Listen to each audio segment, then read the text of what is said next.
he's not here. We don't have to listen to that crap today. No, Devin is not on the.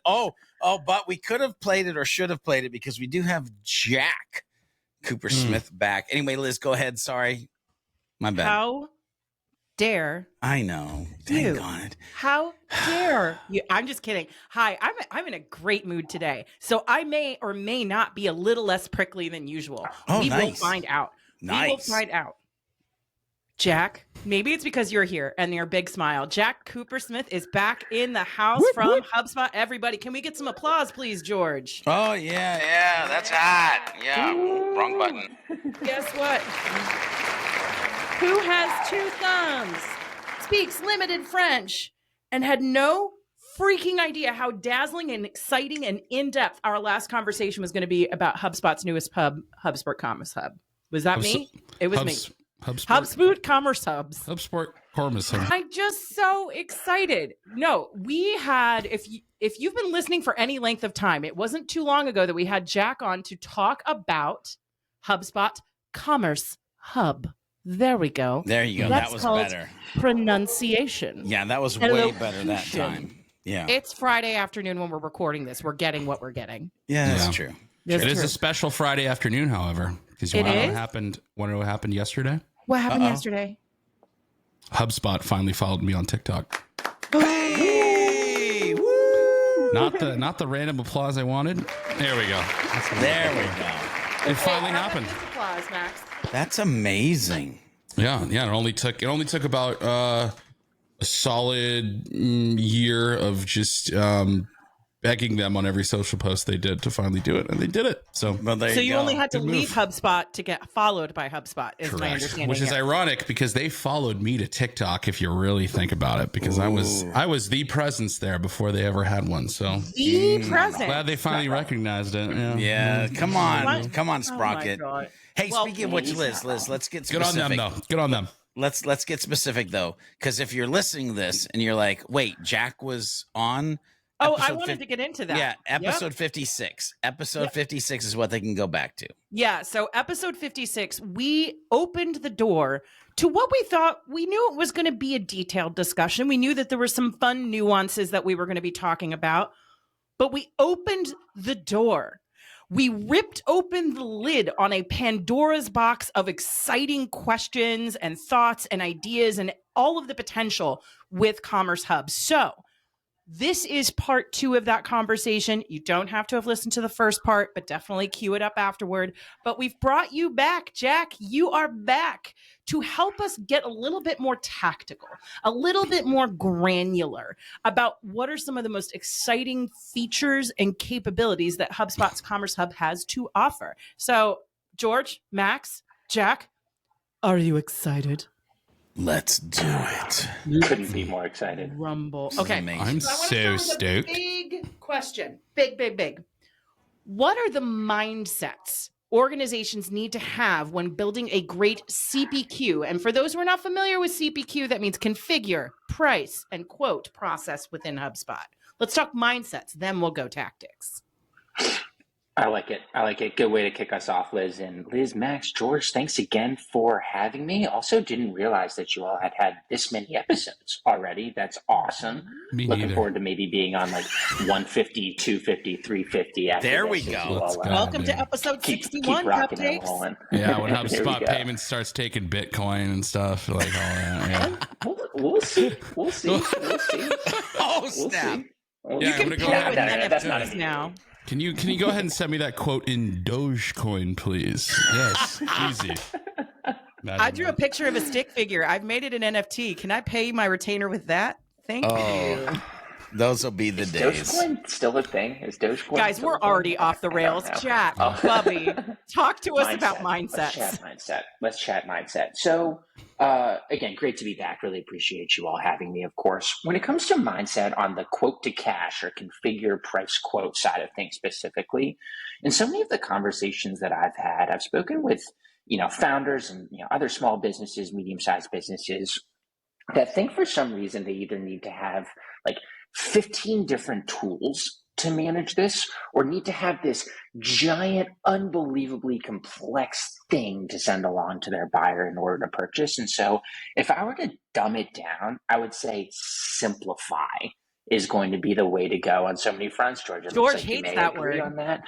So so the average transaction on the quote to cash side of things right now takes about 5 tools. I think it really should just take one, a single quote. It doesn't need to be that complicated. So folks are doing things like creating a doc in Word and then turning it into DocuSign to then get signed. And then they're going into their accounting system and creating an invoice and then be like, wait, did we send that invoice or was the accountant on vacation that day? And then once it's actually sent, did they actually pay the invoice? You're just jumping between so many things. And while I do totally recognize that some companies need to have a pretty comprehensive process on this, let's be real. I imagine most companies are not selling to Walmart, for example, where they need to have this giant legal contract with all this back and forth. And so we can definitely get into the weeds more on this front, but I'd say it's so much more complicated than it needs to be. You can just get paid on your quote and sign that quote and then call it a day and focus your time on making your customers actually happy, as opposed to jumping between all these different hoops and all these different platforms and creating this 50-page legalese document.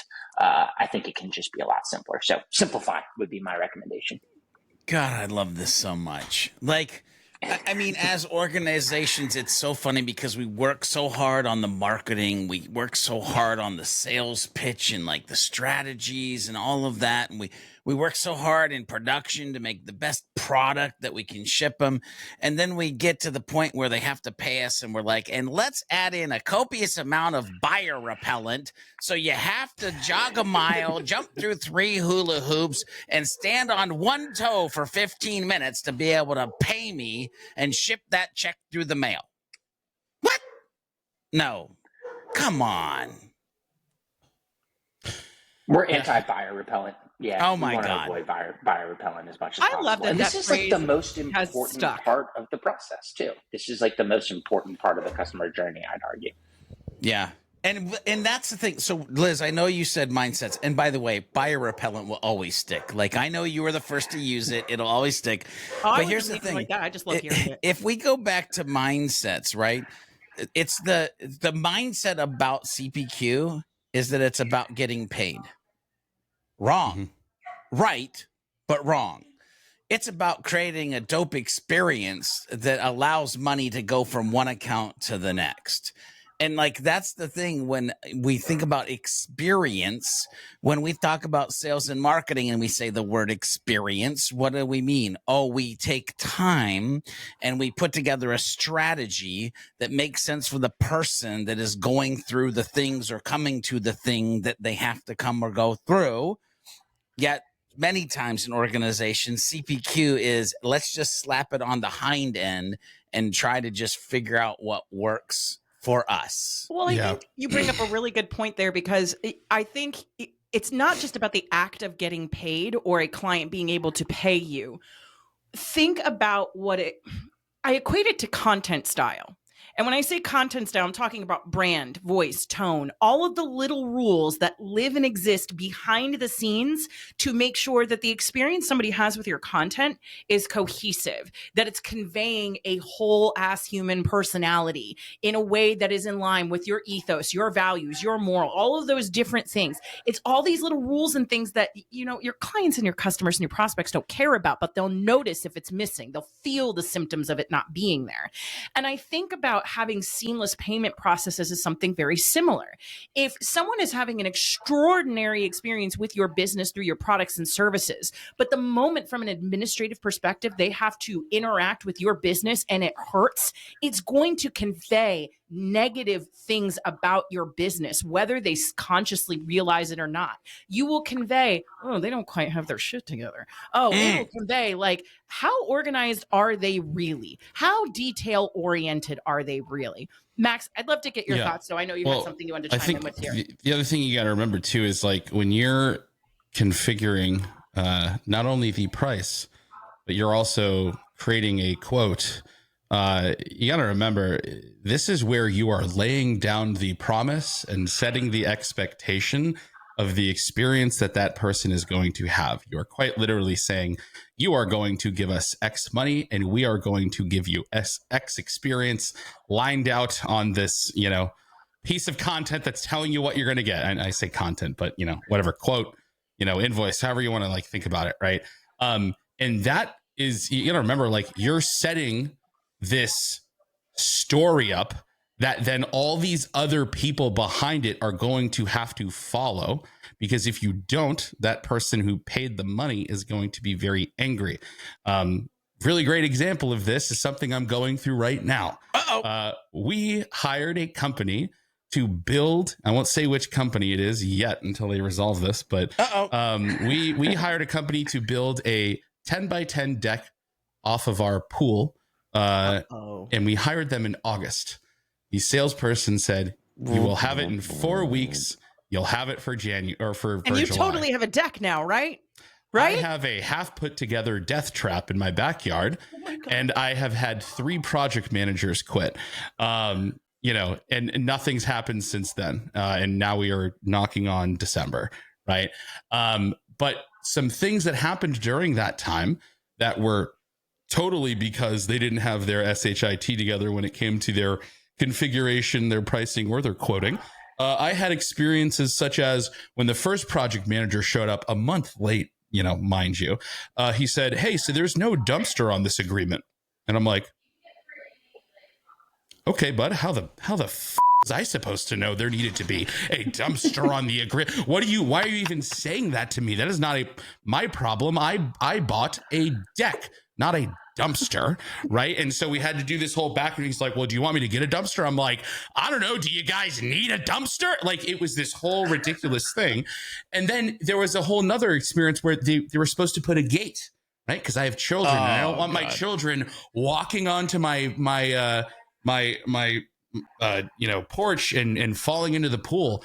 And they didn't have a gate on it. And I was like, hey guys, can we get that gate on there? They go, oh, there's no gate on the agreement. I go back and look at the agreement. I said, I see the gate on the agreement. And then I hit the guy back. He's like, you're 100% right. This is right after he told me he was going to have to charge me an extra $3,000 for it. Right. And still nothing has happened since then after begging them to do it. But they set this expectation. They said, this is what it's going to cost. This is what it's going to expect. And since they botched that process at the beginning and it's been a complete nightmare since then, I'm having an awful experience with them. Right. And here, but again, that story was laid out about what was going to happen. I was quoted. I was told this is how much you're going to pay. And now everything's a mess because they couldn't take that, distribute it to the necessary people that needed to fulfill on that story that they lined out for me. And now we're in, we're Crete without a paddle. Right? Here's the thing. I got to jump in here because I know we got a lot of ground we want to cover, but this is a perfect story. And Max, I'm glad you told that because somewhere in that organization, there's a marketer that is like, our brand is so dope. I picked just the right color. Our logo is sweet. I've been working on the website. We've created a great user experience. And meanwhile, because of CPQ and because of the process, Max is sitting here going, and that brand is absolute trash. Yep. A dumpster fire, if you will, even though they don't have a dumpster. Anyway, Liz, let's move on. No, absolutely. I'm feeling like between this episode and the last episode where we had everybody together, Max, you're getting a lot of therapy out. You got a lot of catharsis happening. Yeah. I am loving. This has been a nightmare. I've had a dumpster and a porta potty in my front yard for months and nothing's happening. Who doesn't want a porta potty in their front yard? I mean, that's convenient. And a pallet of unused concrete as well. So, if these people don't figure it out. Concrete. Okay. At least you have a pool, though. That's pretty sweet. Yeah. Look at the bright side, Jack says. You got him, chill out. Let's bring it back around, guys. Let's bring it back around. So we talked about mindsets, but now I want to get more into tactics. Tactically speaking, what does a great CPQ process look like in HubSpot for a business? And I want to quote George on this because I loved the way you summarized this for me when I was asking what you were hoping most to get out of today's episode. And you said, one might think that it goes something like product equals line item equals deal equals quote equals invoice equals getting paid. But is that the process most organizations starting from scratch and trying to do it in 100% in HubSpot should follow? So let's get tactically into what that looks like. Jack, I'd love to hear from you on that. Yeah. So I'd say at a high level, each business on this front definitely has very specific ideas as to how they want to operate. So when it comes to like what is the best practice, I'm hesitant to prescribe that too much, just because people do have strong opinions around things. Like my buyer really does insist that I send them an invoice. And frankly, folks, if that's what your customers want, I would encourage you all to do that, because ultimately we are here to serve customers first and foremost. And so everyone has a different flavor here. Here's my take on it though. So our products tool is fantastic, and we're going to continue to make it more awesome. That being said, does everything need to be a product? I don't think so. You can create a custom line item on a quote in about, 10 seconds more or less, and then send it out. So to get to like the exact flow that I see, ultimately, if you are selling like on a quote, you're probably having a conversation with your buyer in one way or another. And if you're using HubSpot to manage this, you're probably using our deal pipeline. Create a quote right from that deal pipeline, and then you can get paid on your quotes, folks. You don't have to create a quote and then create an invoice. You can simply just throw a checkout button onto your quote and then get paid right there. To reduce the back and forth, I'd also argue this is a lot easier for your buyer and will increase your conversion rates because people are having to click less. Now, one thing we are conscious of is what I just mentioned a couple seconds ago around like sometimes people really do just want an invoice. So let's say you have a buyer that does not want to get paid on your quote. You can convert a quote into an invoice. This is a pretty new functionality that we have.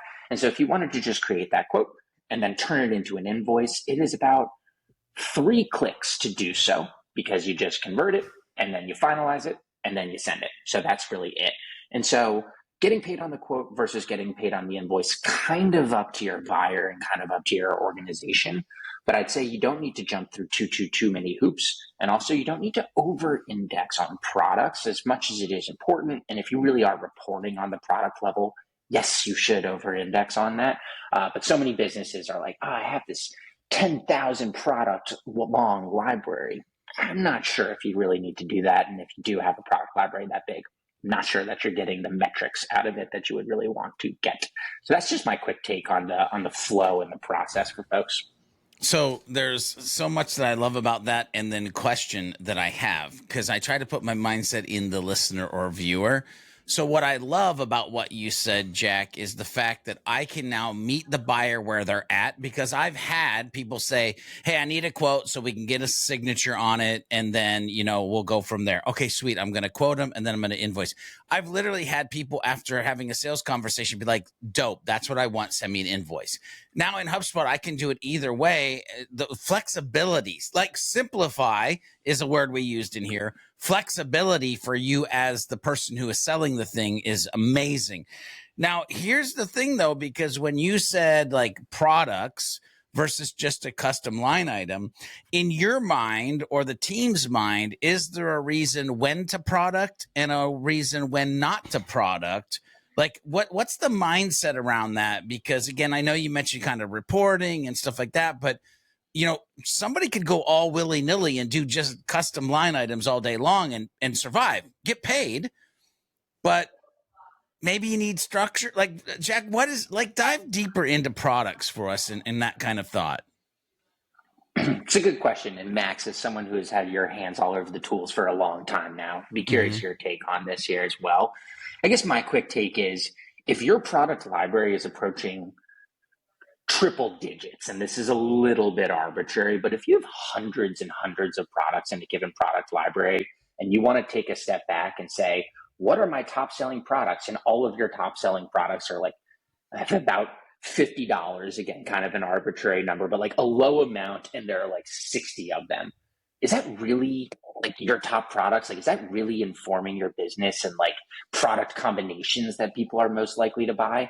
And so I'd say, as you're thinking about your pricing and packaging, in a world where you have things like bronze, silver, and gold packages, which there's a lot to be said for that, because that is nice and simple for you and for your buyers and can give you a lot of the data that you would need to get. I do recognize that some businesses have some more complexity in things. So for example, let's say you're a pro services business and you have completely different packages for just about every single buyer that you have.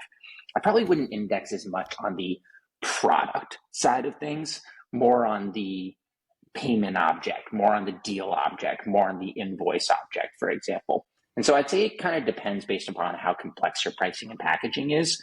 Once you start getting to like 100 plus products though, that may be a little too complicated. Max, I'm curious your take though. Yeah. So wait, George, is the question like, when should something be a product in the product library? Is that like kind of what you're distilling? Yeah. Because it gets confusing, right? First, and Max, I'll let you go, but like the first thing that we have to teach people is that product is line item. Yep. Well, that's confusing. Well, so then if I'm going to add a line item or several line items to a deal, do I need to just do it as a product or not a product? And when should it be a product? That's the question. Yeah, totally. So the way I think of it is like, products are things you sell. A line item is an instance of you selling that thing and a certain quantity of it to somebody, right? So that's kind of more the, if anyone is having confusion over like, is it a product or is it a line item? Like, line items are where products meet deals, right? Like that's, I sold 5 of these products. Like that is a line item, right?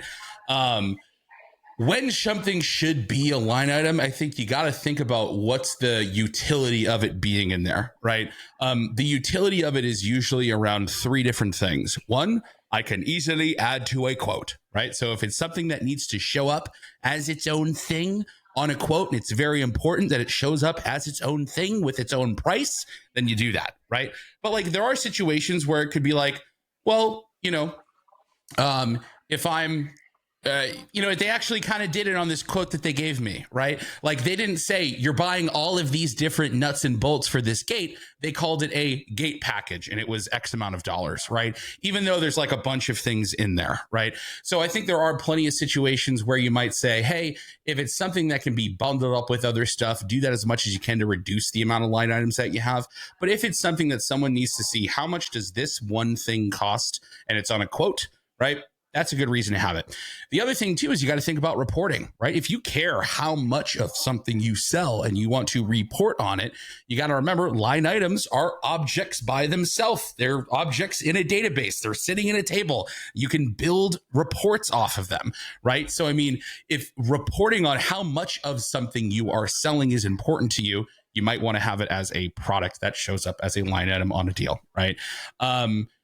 Yeah, and it's just on top of that, if you want to do reporting at the product level itself, right? That also might be a reason why you want to have it in there. So, it really kind of depends. But if you check any of those boxes, I think it makes sense to turn something into a product in your product library.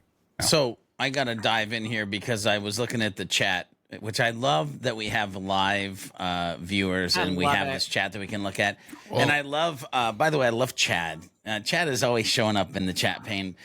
But he said it really ties back to your accounting platform. And here's one thing that I've noticed as I've helped clients with the CPQ journey is that many times they forget that there's an accountant and an accounting platform that they probably need to be talking to when making the decisions of how they're going to actually set CPQ up and how they're going to integrate it with the life of that human and the life of that software. So this is a call out to everybody. If you're doing this and you haven't had, or you're going to do this and you haven't scheduled a call with the accounting firm or accountant to talk through the mess of getting them to talk together with each other in a way that makes sense, because that's the true end result, then do it. And by the way, you can send Chad the check that he deserves because he brought it up in the chat pane. Hashtag checks for Chad. Check for Chad. All right, I'm going to switch gears a little bit here, guys. Well, wait, Liz, I had to answer your other question. I had to answer your other question. You had an answer to my other question. Oh, you remember Let's do it. Yeah, Bring it remember, on. I'm taking my ADHD medicine, so I'm actually paying attention now. It's great. I'm so proud of you. There's so yeah. much growth happening right here, right now. Yeah, and what's cool is like I totally made up this answer on the spot because I didn't get to see this doc until we started. So you had said, what is a good CPQ process look like in HubSpot for a business? So I'm calling this quadruple A. So it's 4 words that start with A that I think make for a good CPQ process. And that is accurate, adaptable, adoptable, and automated where it makes sense, right? Everything could have been a puppy until that last one. I like that. Everything could have what? Been a puppy? I said everything could have been a puppy until that last one. I don't think we're going to automate a puppy. Oh, yeah. No, you. Robot dog? Maybe. So accurate, right? Obviously, how are you keeping that information up to date? Are you quoting people the correct price? Are the prices correct to begin with? Do the prices need to change when other factors are being considered, right? Like, does someone get some sort of loyalty pricing, volume pricing? Like, so obviously you're dealing with numbers. It has to be accurate, right? Adaptable. There are going to be situations where you sell maybe a little bit differently than you normally do. Case in point, the other day we had a partner come to us and say, hey, could you do bundle pricing on these different apps? And while we were like, sure, we'd love to, our salesperson was like, how the am I going to do that with the way that things are currently set up? I have no way of like doing an audible and selling, in a way that's not currently set up for me to do, right? So when you think adaptable, it's like, what are you doing in situations where when things aren't perfectly being sold the way that they're kind of always meant to and in the box that you envisioned it, how can you react to that? And is it adaptable enough to be able to do one-offs here or there, or like, quote things a little bit differently? Adoptable. Is your team actually going to use it? Is it easy for them to understand? Are the tools like easy to navigate? Is all the information they need to put together this proposal, this quote, this invoice, whatever you want to call it, is it at their fingertips? And are they not trudging through 3 different tools in order to be able to do that? And then is it automated where it needs to be, right? So for example, there's many ways you can think about automation when it comes to like, quotes and invoices and things like that in HubSpot, right? Couple of things come into mind.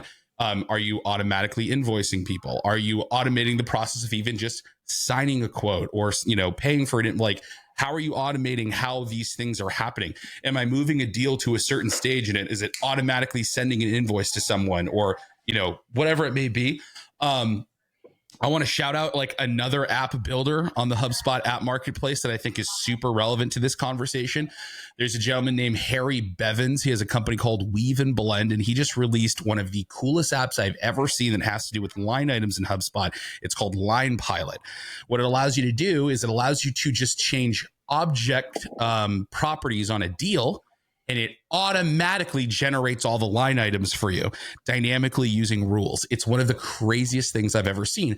But that actually ticks that automation and adoptability thing because it makes it much easier for your sales reps to just check a couple of boxes or, choose a couple options on some properties. And all of a sudden, all the work that you usually do clicking through line items, the stuff's just automatically added in there, right? So it's a little bit easier to do. And of course, there's some things you're not automating too, right? Like keep that in mind. Just because you can doesn't mean you always have to. But yeah, I would think that. Is it accurate? Is it adaptable, adoptable, and automated where it needs to be? That's Take I that love the ADHD. 4 A's. That's incredible. The 4 A's. The 4 A's we needed but never knew we wanted. All right. Yeah. So now Max. let's dig in. Jack? Can I add something on top of that? Yeah, absolutely. If it starts with A, sure. If it doesn't start with A, just keep your mouth Get shut, out. Jack. I'm gone with the. Now I'm trying. No, to you're for good. Something. I don't know if I'm that great. I don't know. I don't. Go have force the it. You're ADHD fine. Medicine, Max. I need some. I'll take some. Harry's awesome. I actually connected with Harry a couple of weeks ago. We've blended. It's a totally legit company. And what's really cool to me is so many of our partners are starting to get into this commerce space. And like when I started at HubSpot and really what HubSpot was built upon was like we had all of these marketing agencies. It's been really cool to see all of our partners really transform into CRM integrators and migrations and now like a lot of app development, especially in the commerce space. And ultimately, I think that this is, and I hope that this is a function of this commerce space kind of changing, for so long, it's just lived in the back office in the accounting system, for example. And what we're ultimately talking about here is like bringing this forward into the CRM. And so just like piggybacking off of the product conversation, let's say, if all of that is always just siloed in your accounting system, for example, you're not able to answer questions like, okay, what folks in this industry, what are they most likely to buy? Folks who came from this specific source of ours, what are they most likely to buy? You're able to answer a lot of more robust conversations about your business when you bring your customer and your commerce data together. So it's been cool to see the evolution of our partner network as we really do bring commerce and CRM efforts together. So thanks for giving me that time there. I'd be remiss if I didn't mention that, but like, I think that is ultimately the floor of everything that we're chatting about, and things are changing too, which is great. It's time for change. First of all, absolutely. There's a reason why we had you here, and it's to drop knowledge bombs like that. Now, I do want to move us forward a bit here. So I want to move away from the CPQ process holistically and now talk a bit more about some of the secret sauce, the hidden gems of features that live inside the Commerce Hub. For example, do people even realize that there's a coupon functionality in HubSpot? So Jack, I'd love for you to shine a spotlight on some of the pieces of the hub that folks might be missing. Yep. Always love a question like this. So just because we've been chatting CPQ, I'll mention a couple of things on that front. I feel like a lot of folks are unaware of how robust our custom quote tool can be. You can really create some pretty fancy schmancy quotes on our platform. And so look at our default quote templates that we provide, but you can definitely roll up your sleeve and get pretty intense on that front if you'd like. We also, of course, have a lot of integrations as well that can accomplish, whatever really you would need on that front. Another thing about our quotes tool that I feel like folks are often unaware of is within our custom quote template, you can actually use personalization tokens. That's something that can make quotes personalized, obviously, but ultimately it can also save you and your team a tremendous amount of time when it comes to just typing in data. So that's one of those things that I feel like a lot of folks are unaware of, and I wish more people knew about on the quotes side of things. Obviously, discount codes, awesome, excited for that. We're probably going to do a little bit more work on the discount code side of things next year when it comes to like limited usage or time bounds and things like that. A couple of other things. Payments and meetings. You can literally, I would argue, the easiest thing that any human being can sell is their time. That is the definition of what connecting a payment link to a meetings link looks like. And I know that George, Max, like a lot of folks who talk about HubSpot all the time, as someone who has spoken to, 8, 9, 10,000 customers in my time here, there are so many people out there who would spend a couple $100 to just chat with you for like an hour. And so just put it out there on your website, get paid. That's something that I think a lot of folks are unaware of that is just such low-hanging fruit for any business. And then the last one that I'd call out is probably optional products. So what that looks like on a given payment link is you have essentially a given product line item and then an add button next to it. It's not a full-fledged like Shopify shopping cart by any means, nor are we really trying to solve for that specific use case in full transparency, but it does get us closer to like a shopping cart, and it really is like upsells to its core. So those are just a few of those features that I think are absolutely awesome. And when I talk to folks who are using Commerce Hub, they see that and they're like, oh, I wish I knew about that because I could be making more money if I did. Okay, so I got to jump in here for a second. And then, Max, it seems like you might be chomping at the bit to say something too. But, Jack, because you brought up payments in meetings, the other day I was working on something and I was like, oh, my God, this is a HubSpot wish list item. Oh, my God, Jack is going to be on the podcast. I can talk to him about it. Dude, payments in the new CTAs tool. To be able to click a button and pop up a CTA and to be able to say, instead of just a form or a button, to be able to say, I want to drag this payment link, just like a payment button, into a CTA tool. Whoo! Talk about a great user experience for getting paid on your website. I'm just saying, it would be dope. Can I also add payments and forms too? So you can essentially turn like a submit button into a checkout button. You can also connect multiple payment links to a given form as well. Oh. So that's one of those things that like the folks who use it love it, but it kind of can fly under the form's radar to a degree. Yeah. Max. I wasn't really chomping at the bit to say anything good. It's all self-serving. I was just going to say I do have one of those paid payment links sitting right on maxjacobcohen.com. If anyone wants to go check it out. Just so you know, if you're listening, my time is just a meeting link away. You know? Just a meeting link away, baby. No. I should That's charge just for all of shilling these. for Max though. I don't hate that, by the way. But Well, it took us 40 minutes for anybody to shill. I think that's pretty good. Go us. Oh, I remember I was still in SE when that feature came out, and I was like, the running joke was like, all right, guys, I'm gonna start charging $50 for any sales reps that want to get on my calendar. But never, that one didn't go You well. would have made a lot of money, Max. You should have done it. I know. You would have made a I lot of money. should've. I should probably do it right now. Like if any SEs, any HubSpot sales reps need me to SE a deal for you, just use my link. All right. Actually, I want to dig into HubSpot payments a little bit more. We've already talked about the new CTA tool. We've talked about the way you can use it in forms, but what are some of the other cool places and ways you can use HubSpot payments, Jack? Jack, can I ask something real quick? Did e-signatures get an update recently? Because I see a big fancy new badge next to e-signatures. So e-signatures haven't gotten a giant refresh, but we've been moving down the like pricing and packaging of it. So like now, like a lot more folks can use it without the major restrictions. No major changes. Are you sure you're seeing it on the e-signature part specifically, Max? I'm looking at quotes e-signature, and right next to it says new. So we have this new functionality around like displaying information on the quote side of things. Okay. Just so everybody knows out there. Yeah, just so everybody knows, I like pizza. I do too. I love pizza. All right. So HubSpot payment. The question was, hey, Jack, what other cool places can you use? HubSpot payments. Hey, guys, what's this new tag? Are you sure you took your ADD medication today? It's literally on quotes.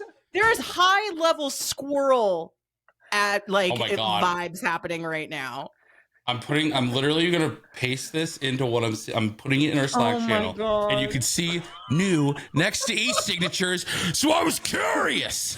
Well, so we have like more like tracking around the e-signature usage that could be what we're referring to. And just for the record, I think Chicago pizza beats New York pizza 10 out of 10 times. So if we're talking I'm pizza, here for New Haven thin Detroit crust. Thank you very much.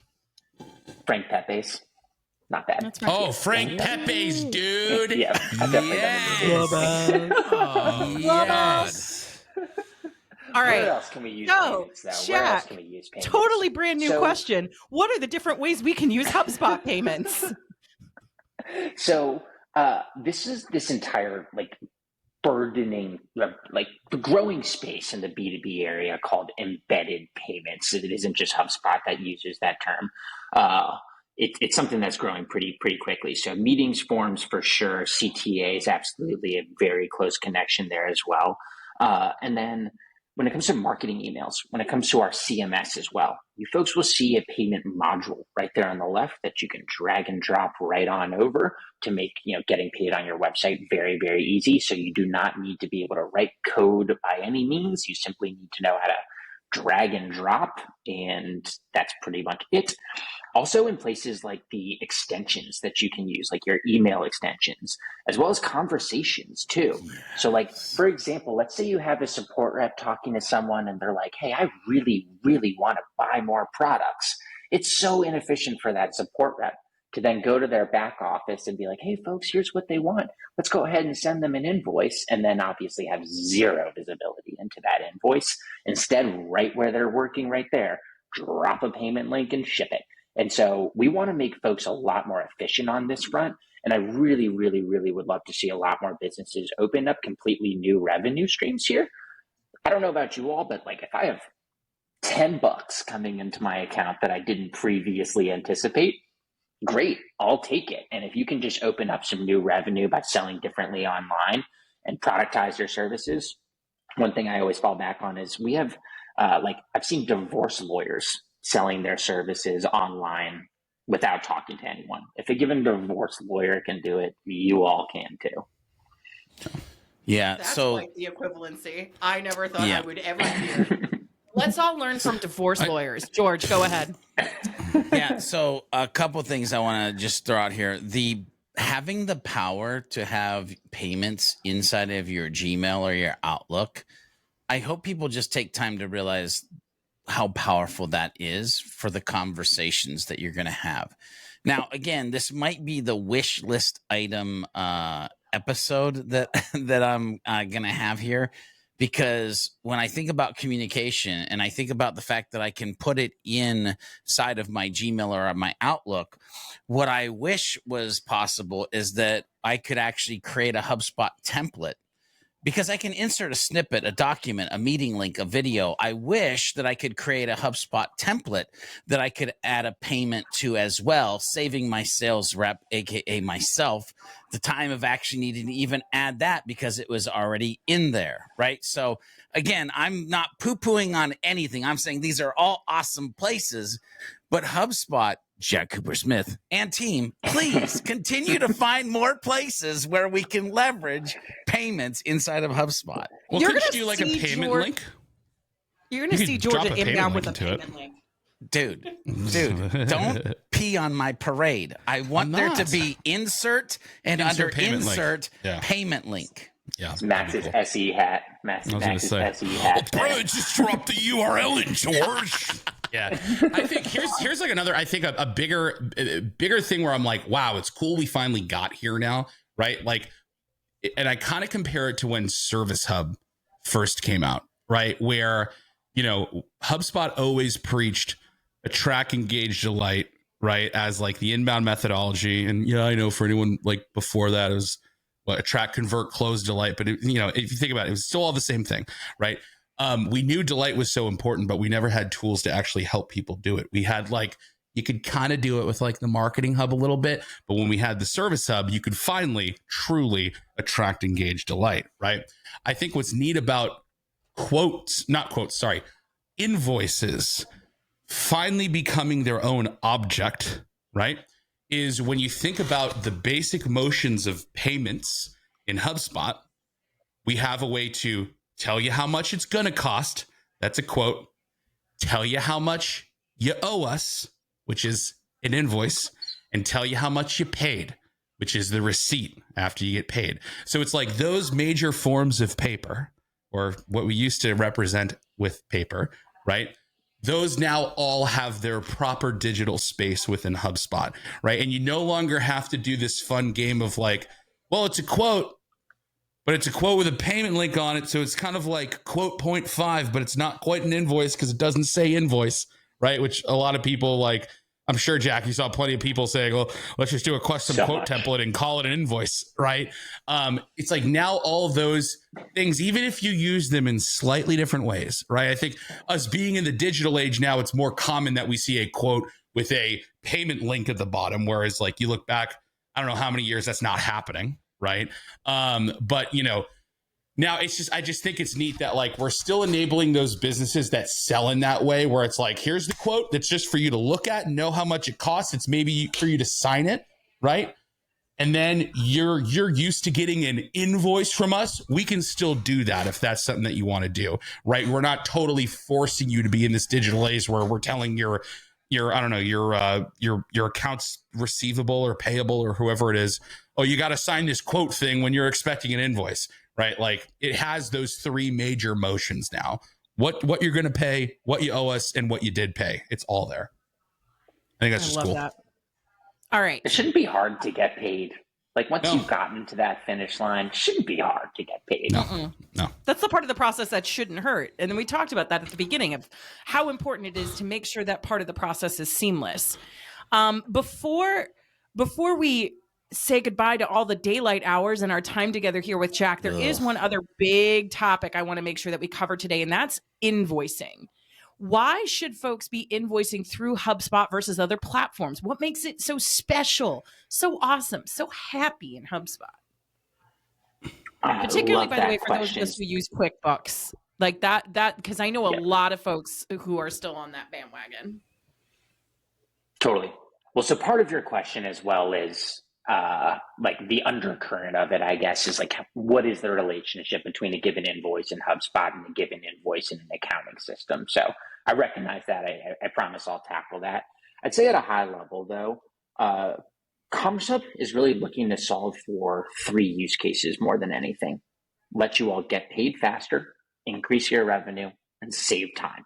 Like every time that we release a feature, we're like, how does this help someone get paid faster, increase their revenue, or save their time? I say these words all day, every day, because that's really what we're relying upon. And you all have heard me say this a couple of times throughout this conversation around why go knock on your back office's door to say, hey, can you create an invoice and send it out?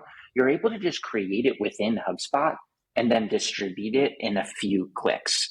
Now, there's also an element of a lot of the back office folks being like, oof, I don't know if I want to open this door wide to every single person in my company, which is also understandable. But because of that, they're constantly answering the questions like, yeah, I sent it out.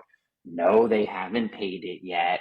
And so there's just a lot of inefficiencies around that as well. So a lot of this boils down to being able to get paid fast and also have the visibility that you all need. So like, Max, I know you would always pay your invoices on time, for example, no doubt about it. But these project managers that you've been working with on your deck, let's say that like they sent you an invoice and you just like didn't pay it for whatever reason, maybe the email bounced or something like that. Yeah. There are so many businesses I've spoken to that are like, you know what? I was halfway through this giant project, this giant deck that Max is building here next to his pool. Oh, I didn't realize he didn't actually pay the invoice, and now I'm having cash flow problems. I've heard that story so many times, whereas if you're just living within HubSpot, you can see all of that information right there. So there are a lot of benefits to the visibility of everything within our system. There are also a lot of benefits to being able to just create an invoice and send it without having to rely on 15 other people within your organization. Now, I'm sure a lot of you all are hearing this and being like, okay, that's great. I need to really make sure, though, that I have all of this accurate information in my accounting system so that I can pay my taxes and close my books and run my business. I'm happy to say that we do indeed have a Quickbooks integration Xero and NetSuite. It is the Commerce Hub team's #1 priority over the next handful of months, though, to really beef up these accounting integrations. For some quick context, folks, we've had HubSpot payments for a couple of years now, but the invoice object and the invoice artifact to get paid is relatively new. So as we've really leaned into invoicing and invested in invoicing, we realized that if you're going to have invoice 1, 2, 3 within HubSpot that's open, we need to be able to sync it over to Quickbooks and have invoice 1, 2, 3 open. When it's paid within HubSpot, it needs to be paid within Quickbooks. Essentially, what we really just need is the two systems to talk to each other in real time with the same invoice number. That's the direction that we're really pointed in. It's just a bi-directional invoice sync. We're really prioritizing Quickbooks, NetSuite, Sage, Xero. Well, I'm sure we'll get to more, but just wanted to give you all a little insight as to what my team is thinking about nowadays and how this plays into invoicing more broadly. George and Max, what are you thinking there? I see you both. You're both like very solemnly like head nodding and processing. This is the quietest you both have been this whole episode. What's going on over there? Well, so my brain went sideways, right? Because I did do a little Snoopy earlier in the week, or maybe it was even today. It all runs together. And I saw something that I don't know if I have seen it before, but maybe it was there, maybe it wasn't. And I was literally asking myself, should I ask Jack if it's always been there? Should I ask Jack if it's something new? Should I ask Jack when people should actually use it? Because I think it's probably a confusing part to the process. Does anybody care? I'll just get to it. Jack, in invoices, in settings, there's add tax ID to invoices. Like, I didn't even know I could add a tax ID. Then I'm curious of when I would want or need to add a tax ID. Is this a physical product because they buy it in North Carolina? Is this a service? Like, now all of a sudden I need to know the law a little bit. And I don't even know, Jack, if you're like, you could be like, bro, you're a lawyer or something. But I just saw it and I'm like, is that new? Oh, yeah, but I It is asked new. about e-signatures and get crucified. Tax ID. Just kidding. I was giving you shit. I know. Hey, I love the attention to detail, first of all. Yes, it is a new feature. I think that this is one of those things where, in general, like, you will know if you need to have it, is I guess, kind of how I'd couch it. So did we send a giant email to every single user when we shipped this feature? I'll be honest, we didn't. But at the same time, if you're a given business and you think that you need this, you probably do. Throw it right on there, and then you can call it a day. Oh, it's interesting. We Chad. have a lot more on invoicing though. Sorry to interrupt you, George, but like we are still, I'll use a baseball analogy. I'm sure we're in like the third or fourth inning of invoices. We have a lot more to do. And ultimately it's along the lines of allowing for you all to get paid the way that you want and the way that your buyers want. So stay tuned for more on invoicing. That product has some more investment coming on its way, I promise. I'll take it all. I'll take it all. And it's interesting because, again, I'm watching the chat pane. Again, it's Chad, my dude. Everybody, actually, Salim, Chris, everybody's on fire in there. But Chad says, if you're in Canada, every single line item needs its own tax ID, which is interesting because then all of a sudden I'm like, is this part of, or the heading in the direction of that? I know eventually payments is not just going to be US only. Is this like a stepping stone to actually releasing payments to the global world? Anyway, I digress. Liz, go ahead. I have a little bit No, I I can love say it. on that if y'all are curious. Okay. Look at Max's face. Oh, okay. Couple more months. We are pretty darn close to expanding Commerce Hub outside of the United States. And I'll give you all just a little bit of a sneak peek on this here. This isn't as much which country are we going to next? Instead, we're really going to be focusing on unlocking currencies and payment methods as well. Now, folks, you all have heard us talk about HubSpot Payments and Commerce Hub. I'll just quickly clear the air on the difference between the two. If you all do have any questions on that, or if you're asking yourself that, Commerce Hub is the broader product. HubSpot Payments is a way to power Commerce Hub. I think about it like an engine. And so there's nothing to purchase with Commerce Hub. It's not like $100 a month, for example. It's a consumption-based model where you simply pay processing fees. So instead of buying Commerce Hub, you select an engine to power Commerce Hub. HubSpot Payments is one of them. Stripe payment processing is the other one. So you can plug in Stripe and then use Commerce Hub. Now, we're going to be using that in order to expand internationally. And so give us just a couple more months, folks. It is November of 2023. Give us a couple more months, and I'm sure you'll like, I hope that you'll like what we're rolling out. That's such, you heard it here first on HubHeroes, folks. All right. Last question. George, Max, and Jack. What are your hopes and dreams for B2B e-commerce capabilities? What are we hoping to see in the future? I hope I see more people using it to power the rest of their flywheel, right? This is a frustrating thing that I run into selling Zebra, because a lot of folks come to us because they have a hyper complicated way they want to sell. And they're like, I want to be able to charge someone X amount on the first day and then start a subscription and I want to put it on a quote. And they just, all they're caring about is the transaction. I am having a hard time getting people to see the bigger picture of saying, when you have your commerce data in HubSpot, and this is regardless if it's like a Zebra or you're doing this with HubSpot Payments, let's remember you have things like subscriptions and records of people paying you in different ways, whether it's Stripe transactions or HubSpot Payments or whatever it is. That is a lot of really good data that you can power all these other parts of the customer experience with, right? How are you onboarding new people when they buy new things? How are you, trying to win back folks that cancel stuff or are no longer customers? How are you thoughtfully segmenting your audience by things that they've purchased in the past in order to create smart, thoughtful upsell and cross-sell opportunities? How are you enabling your support people down the road to do refunds or be able to see how much money has someone actually spent with us. So maybe we might, do some different stuff for them, whatever it may be, right? Like all this commerce stuff spreads across the entire customer experience. It's not just this like narrow sales thing.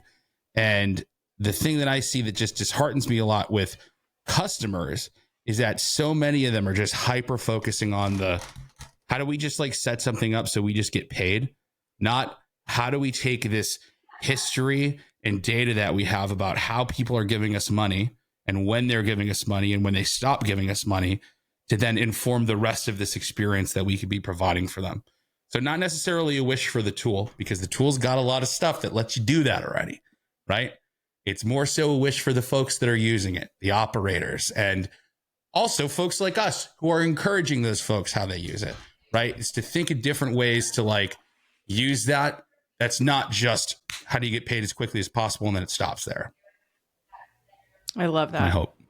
George? I love that. I'll let Jack go. You want to let Jack go? Jack. So Yeah. cool. I'll take that, Mike. So I guess three things. I'd love to see smaller tech stacks. There are just so many businesses that use a bajillion tools to run their business, and I'd love to see a world where folks can consolidate and simplify. So I argue against that one in so many ways. I'd love to see smaller tech stacks. I'd love to see new revenue streams for businesses. So one thing that our former chief product officer would mention is HubSpot builds software. We also build careers as well. And like what I always took that as is we can allow for you and your company to be a champion in your company by pushing forward the modernization of your firm into the internet era. I'd love to see a world where you all are, productizing your products or services and selling them online in a little bit of a different way. And folks, if you in your business, if you're the chief marketing officer or the chief sales officer, for example, and you can open up a completely new, very efficient revenue stream, I'd love to see more and more of that happening. And I think that's the way that the world is pointing in so many ways. And then the last thing I'd really love to see is the end of this front office, back office fallacy. Like right now, there's this giant wall between the two. I'd love to see that wall come down a little bit more, have a nice integration data flow between those two systems, and really build out a little bit more of a middle office where your CRM is not only the center of gravity for your customers, but for your customers and your commerce motion. So I'd love to break down that wall a little bit. Those are the three things that come to mind immediately. That's fantastic. I love it. George, I love it so much. Yeah, Liz. So it's funny because I'm going to go back to how you kind of positioned this. And by the way, there's somebody that I want to have on the podcast in the future to talk about B2B e-commerce. Because let's be honest, most people you'd say that to, and they're like, isn't that one of them their oxymoron things? Isn't B2C e-commerce? Like, what do you mean B2B e-commerce? And so when I think about this conversation, one, I want to be one of the humans that helps accelerate the thought of these simple words. Is it possible? Because so many people are stuck in the, well, this is the way that we've always done it. So that's the way that we're going to continue to do it. And when you have companies that are innovating like HubSpot and all the app ecosystem folks that even make HubSpot more powerful than HubSpot originally is, you have to ask yourself, can we work? Can we build? Can we own a company that dives into the philosophy of, is it possible? Is it possible that we get paid in an easy way? Is it possible that we provide a great user experience? Is it possible that the accountant isn't throwing the stapler at the marketer's forehead? Is it possible? And dare I say, yes. Yes, it is. I love that. Well, on that note, Jack, I can't believe I'm going to say this, guys, but I think in the new year, we're going to have to do a third Commerce Hub episode because we still have like 18 things on my list that I want to talk about. Like, I want to talk about reporting. I want to talk about subscriptions. Like, your girl still has questions. So, Jack, we are definitely going to be having you back on in the new year. But Thank you so much once again for joining us. To our listeners at home, thank you for tuning in each and every week. Make sure to leave us a review on your preferred podcast platform. And Max and George, I love you guys. And we'll talk to everybody next week. Zebra. Sorry, I had to toss wow, bro. Are you what the? so sorry. Oh my God. I had to hit it once.